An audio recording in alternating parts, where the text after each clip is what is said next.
तुम्ही पण त्यामधले आहात का? तर तुम्हाला रेसिपी बघितल्यानंतर तोंडाला पाणी सुटतं. तर ही रेसिपी खास तुमच्यासाठी. फ्रीजमध्ये आहे नाही तेवढ्या सगळ्या भाज्या आपण बारीक कट करून घेणार आहोत. ज्या तुम्हाला आवडतात त्या सगळ्या भाज्या आपण घेणार आहोत. माझ्याकडे ज्या शिल्लक आहेत त्या मी घेतल्या. तुमच्याकडे ज्या आहेत त्या तुम्ही घ्या, बारीक कट करा छानपैकी. आणि त्याच्यानंतर आपण एक मिरची पूड, काळी मिरची पूड टाकणार. त्याच्यानंतर ऑरेगॉनो 1 चमचा, स्वादानुसार आपण मीठ टाकणार आहे आणि 3 चमचे मोठे चमचे आपण मेयोनीज टाकून घेणार आहे. आणि छान ते आपण मिक्स केल्यानंतर ब्रेड घेणार. ब्रेडला आपण जे बनवलेले मिश्रण ते टाकून घेणार. त्याच्यानंतर आपण टाकणार आहे चीजची स्लाईस टाकणार आहे. परत ब्रेड लावून घेणार. त्याच्यावर टोमॅटो सॉस टाकून घेणार. टोमॅटो सॉसनंतर काकडी, टोमॅटो, कांदा आणि चिली फ्लेक्स थोडंसं मीठ टाकणार आहोत. आणि त्याच्यानंतर परत चीजची स्लाईस ठेवणार आणि नंतर पॅन गरम करणार आपण एक छान.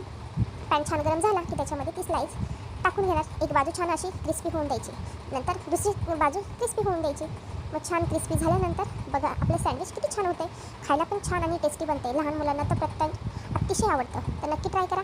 आणि माझ्या चॅनलवर जर पहिल्यांदा आला असेल तर लाईक, शेअर,